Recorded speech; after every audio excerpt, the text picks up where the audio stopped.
തോട്ടട ആശ്രയം സ്പെഷ്യൽ സ്കൂളിലെ ഈ 20 വിദ്യാർത്ഥികൾ തിരക്കിലാണ്. റിപ്പബ്ലിക് ദിനത്തിൽ സ്കൂളിൽ ബാൻഡ് മേളം അവതരിപ്പിക്കാനുള്ള കഠിന പരിശീലനം.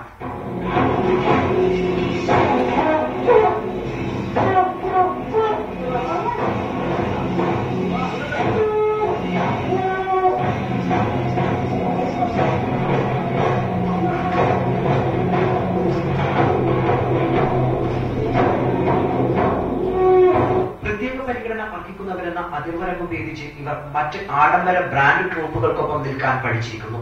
നീണ്ട ഒരു വർഷത്തെ ചിട്ടയായ പരിശീലനത്തിലൂടെ ഇവരെ പരിശീലിപ്പിക്കുക ശ്രമകരമെങ്കിലും അധ്യാപകരുടെ കൂട്ടായ പരിശ്രമം വിജയം കണ്ടതിന്റെ സന്തോഷത്തിലാണ് സ്കൂൾ അധികൃതർ. ഇവര് മെന്റലി റിട്ടയർഡ് കുട്ടികളാണെങ്കിലും ഇവർക്ക് ശരിക്കും ട്രെയിനിങ്ങില് ബാക്കി ലൈനിൽ നടക്കല് അങ്ങനത്തെയൊക്കെ ഞങ്ങൾ ട്രെയിനിങ് കൊടുത്തോണ്ടിരുന്നതാണ്. മുമ്പും എക്സസൈസസ് ആയാലും രാവിലത്തെ അസംബ്ലി പിന്നെ മാർച്ച് പാസ്റ്റ് അതൊക്കെ സാധാരണ ഉണ്ടായിരുന്നു. പക്ഷെ ഈ ബാൻഡ് എന്ന് പറയുമ്പോൾ അതിന്റെ ആ ശബ്ദം, ആ ബാൻഡിന്റെ ഒരു പ്രത്യേകത ഉണ്ടല്ലോ, അതൊക്കെ അവളെ കുട്ടികൾക്ക് കൂടുതൽ ഇൻസ്പിറേഷൻ ആയിരുന്നു എല്ലാം ചെയ്യാനും. അപ്പൊ അവരെ ലൈനിൽ നടത്തുന്നതിനൊക്കെ ഞങ്ങൾക്ക് ട്രെയിനിങ് കൊടുക്കാൻ കുറെ കൂടി എളുപ്പമായിരുന്നു.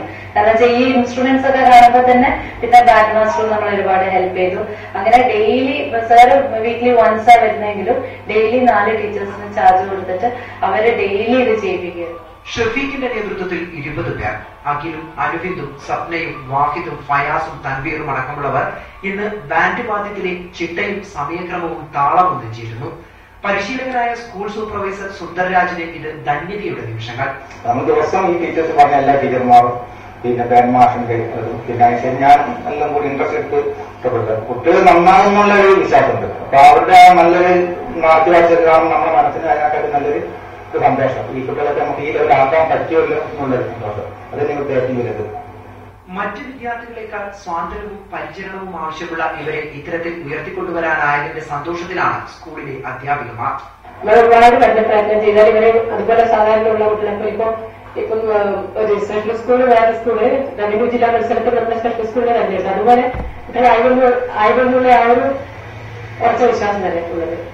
ഡ്രംസും സിംബൽസും യൂഫോണിയവും അനായാസം കൈകാര്യം ചെയ്യാൻ ഇവർ പഠിച്ചു. എന്നും അവഗണന മാത്രം നൽകിയ സമൂഹത്തിനു മുന്നിൽ അഭിമാനത്തോടെ തലയുയർത്തി നിൽക്കാനായതിന്റെ സന്തോഷം രക്ഷിതാക്കൾ പങ്കുവെക്കുന്നത് ഇങ്ങനെ. ഇപ്പം വീട്ടിൽ തന്നെ എന്ത് സാധനം വെട്ടിക്കഴിഞ്ഞാൽ ഇത് മുട്ടണ്ട ഇതിലാണ് ചെണ്ട മുട്ടുന്നത്.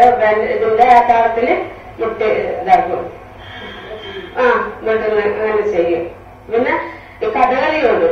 കഥകളി ടി വി വെക്കാൻ പറയും. ടി വി വെച്ച് കഴിഞ്ഞ് കഥകളിലെ മുട്ട് കേട്ടാൽ മതി. അവിടെ അവൻ ആ മുട്ട ഇത് കണ്ടിരിക്കില്ല. പക്ഷെ എന്നാൽ ആ വിരലെല്ലാം വെച്ച് ശപ്പനം ചെയ്യുന്നുണ്ടാവും. അത് കാണുമ്പോൾ നമുക്ക് ഒരുപാട് സന്തോഷമാണ് ഉണ്ടാവുക. വീട്ടിൽ നിന്ന് ഞങ്ങൾക്കാരെല്ലാം മുട്ടിക്കൊണ്ടിരിക്കുന്നു. ജനുവരി 26 റിപ്പബ്ലിക് ദിനം. തോട്ടട ആശ്രയം സ്കൂളിനെ സംബന്ധിച്ചിടത്തോളം അഭിമാനത്തിന്റെ ദിനം. ബാൻഡുമേളങ്ങൾക്കൊപ്പം ഇവരുടെ ഓരോ ചുവടുവയ്പും അഭിമാനത്തിന്റെ ഒത്തൊരുമയുടെ നേരറിവുകളാവുന്നു.